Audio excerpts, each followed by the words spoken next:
Well, Alexi and I first met on a dating app. I was new in town to Wichita, so I didn't really know anybody other than my cousin Jeffrey that lived here.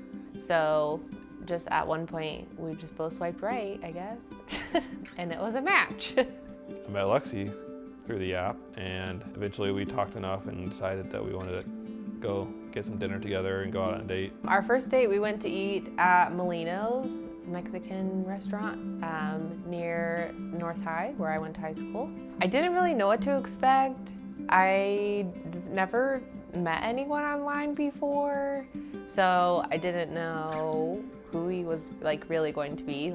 Catfish is out there. In my mind, I wasn't very worried about being nervous or anything like that, but I'm sure subconsciously I was a little more nervous than I tried to play off to be. So I was just waiting in my car for someone to show up, and he shows up in his 1996 Ford Ranger and backs into his parking spot. And I was just like, geez, he's backing into his parking spot. This is exactly like my dad would do. So since our first date, obviously we just kept talking and hanging out, and he would always make it a point to come see me. Eventually, we were just always together. We like to travel together. We love going to Colorado. Mainly I think the reason we like that is because we get to spend a lot of time together. She loves to have quality time with me, and I love doing activities with her, so. Just been us ever since. My friends call us Mom and Dad. So, Mom and Dad are going over here. So we're just always together, doing things together. And you realize there's not really anyone else that you'd rather be with all the time.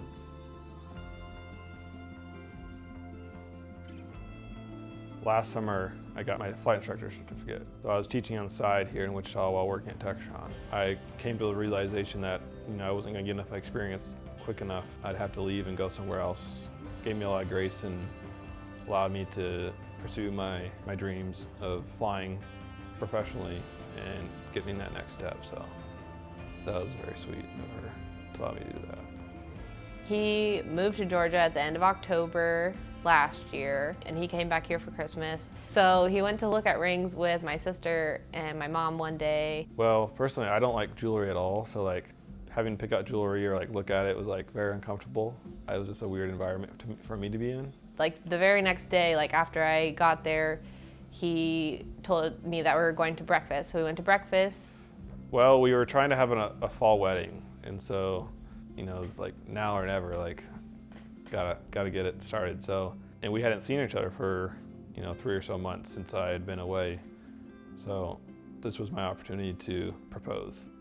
We drove to this waterfall and we got out, and it was not a hike. It was a stroll. Old people were walking around. It wasn't very far. It was all paved. And there were some other people there, so we were looking at the waterfall, and I was I didn't see him get this ring out, so I don't think he has it with him, but I know that it's here in Georgia with us. I'm sitting there trying to untie this knot of the bag, and then I get the bag untied and there's wrapping paper covering it. And I was shoot, now I gotta do this too.